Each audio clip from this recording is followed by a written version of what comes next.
Nila, si Maiko, pangatlong beses niya na ginawa itong film na to. Dahil nga pangatlo na ako. So yun nakapag-shoot na sila eh.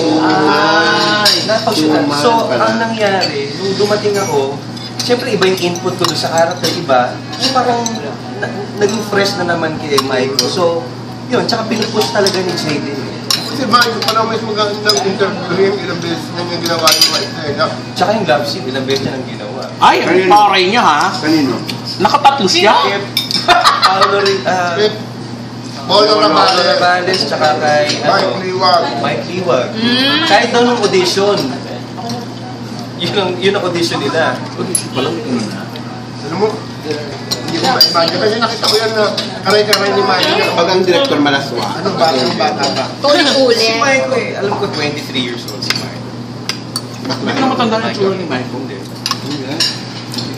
Si Mike, pero hanggang ngayon mukhang bata pa rin eh. Habag ka ni Wilber. At saka yung isang alagay ngayon ni Manny na pang-leading man, si Sergio Garcia. Nakita mo na yun? Yes, yes.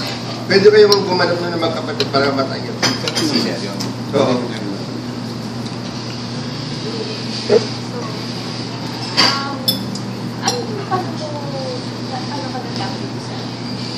Actually, matagal na akong ini-invite ni Jay na gumawa ng mga film na marami sa Ganda mo yung sabi nila sa writer niya. Pili ko yung Pressure naman, Tito Aiza. Nakaharap ako niya. Oo. kasi like Parang una pag yung writer ni Tito Aiza, manginginig na. ayoko na magsundo. Nakaharap pa siya. Tapos ginawa ko yung muli. Matagal na may interval doon. Ginawa ko yung muli. A-film din yun. Kasama si Michelle. May in-offer naman si Jay. So hindi naman kami natuloy. So ngayon, ang tagal na ng muli. Tapos Sinimalaya entry naman. So nung tinawagan niya, 5 years na. 5 years. Itagal na rin. Matagal na rin. Ito mo, it's about time na bumalik ka sa exam. Yes, tapos nabasa ko yung material. Ang ganda naman. Sinimalaya naman. Tapos Magaling film yung actor ko. Okay lang. Walang problema sa akin. Kasi pick up naman.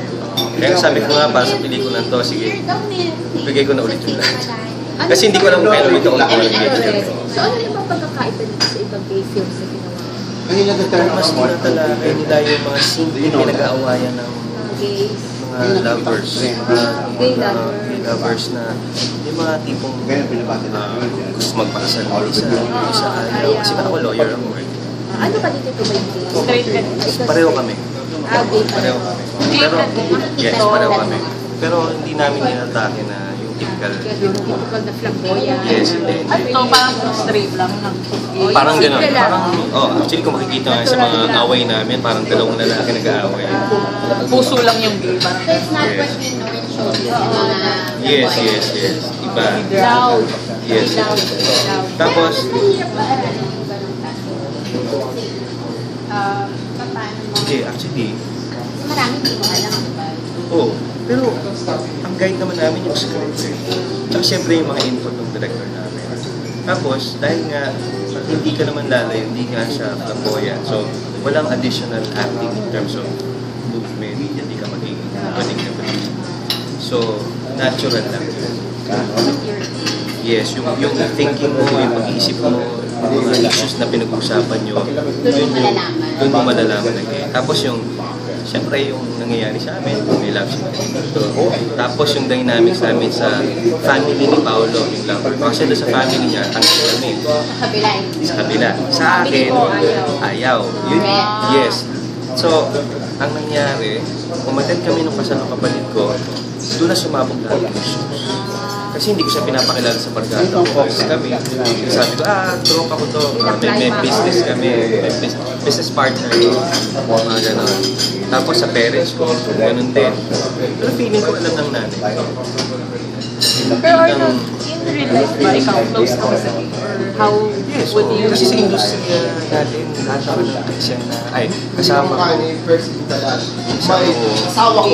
So madami kang friends na gay. So hindi mo never kang nagkaroon ng feeling na scared. Kasi may ibang gano'n. Kasi basta sa tao sila. Tao. Ano pa yung silang maganda sa'yo?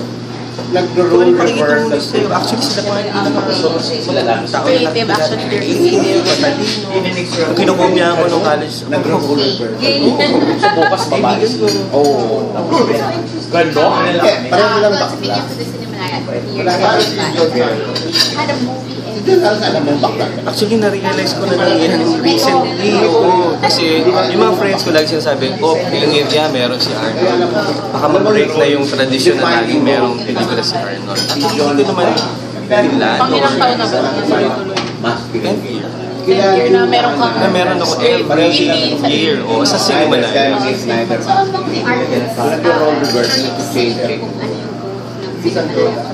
goal ng tell us about ano yung Ang laki ng pagkakaiba. the year that Ang dami ng mainstream actors na yun. Pagkakaiba. Like sa mga actors natin, yung unang Cinemalaya, konti lang yung nagpaparticipate. Ngayon, kung mapapansin mo, kahit yung audition nila, magugulat ka. Maraming mga mainstream actors na nagpupunta. Kahit yung event na awards night ng first Cinemalaya, very casual. Stage lang, hindi naka-dress up yung stage. Kami nakamaong lang, naka-rubber shoes, t-shirt, ganun lang. Ngayon, red carpet. Red carpet. So, ang laki na ng pagkakaiba. Especially ngayon, 10th year. 10th year, ang bibigat ng mga directors sa director showcase. May Carlito Sigatena, Joey Laman. Pero sa tingin mo, hindi ba disadvantage yun na parang partly kasi parang conquer na ng mainstream actors yung Well, means, Oo, kasi I feel that eh. Kasi I noticed kasi na parang clearly, parang mas nadadagdagan yung mainstream. Lalo na ngayon, ang dami ng mainstream actors that they're very yes, kaya nga sinasabi ko sana lagi nilang tingnan kung ano talaga yung kayang ibigay ng mga actors. Diba?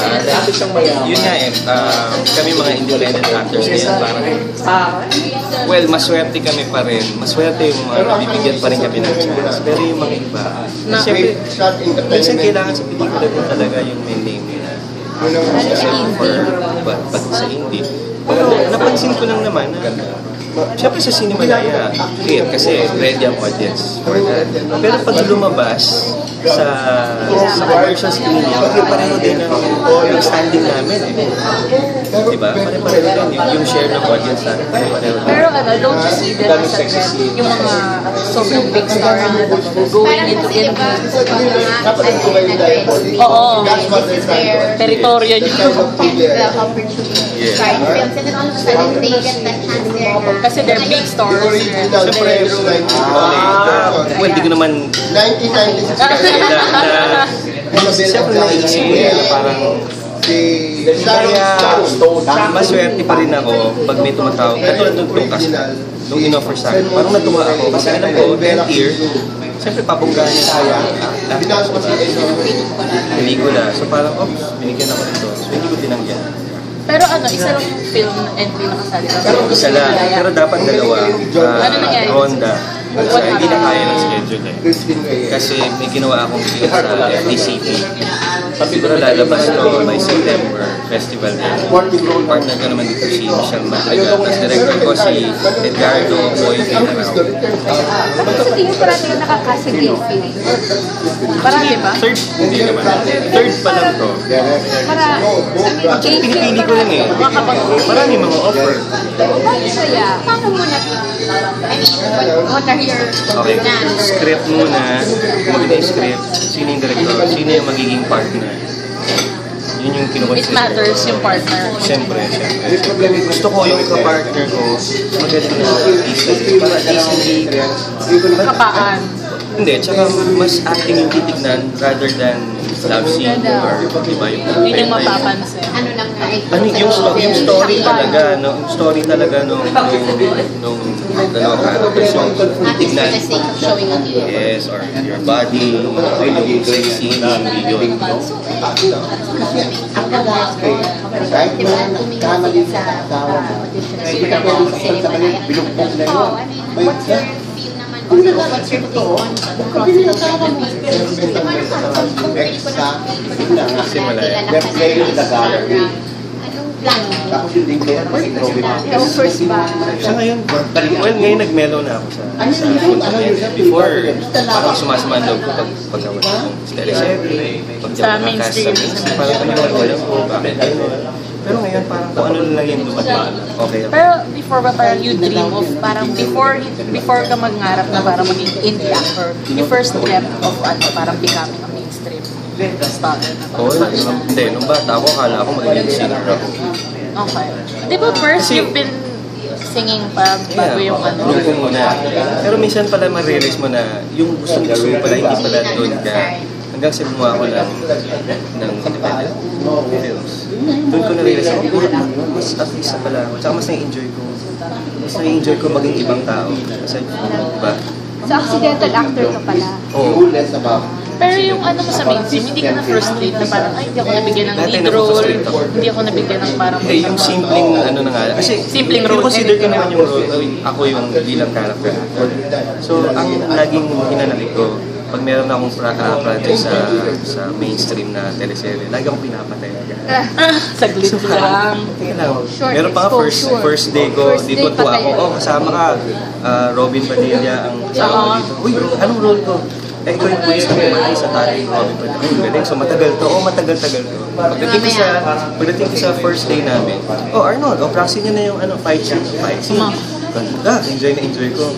Tapos nung pinanood ng director, sabi ni director, saan siya papabarilin?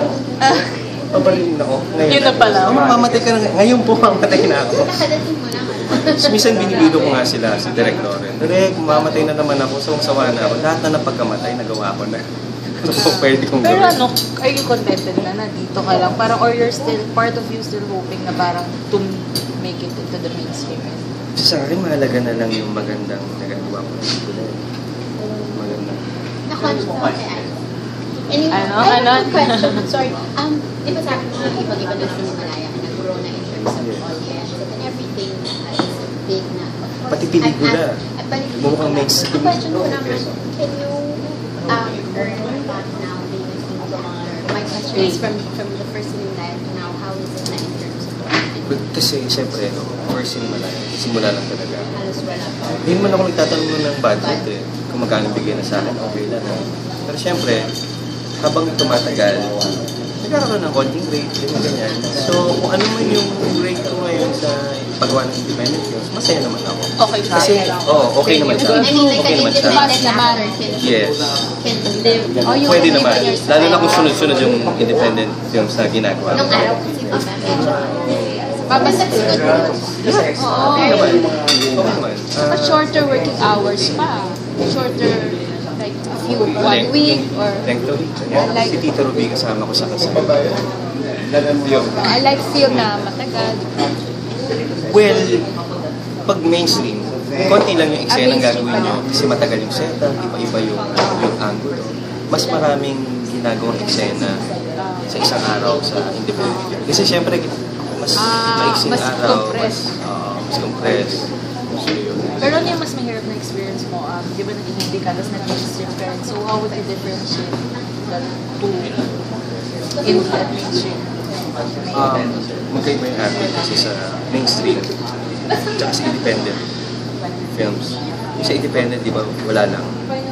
Pero sa mainstream, merong konti lang naman na dagdag. You have to know your cameras, lahat-lahat. So, may konti lang naman pagkakaiba. Pero still pareho. Pareho. Ano mas mahirap? O wala? O same lang? Para sa akin, kung tatanungin, mas mahirap sa akin ang mainstream. Bakit? Hindi ko alam. Eh, ba't parang Hindi ko sabi din nila kaya mas sagutin. ibang indie, pero Kasi yung indie, mas totoo, mas may freedom ka? mas may freedom ka. May freedom ka rin naman sa mainstream. Arnold, Pero, tumingin ka nga muna dito ng direksyon ng Makoto.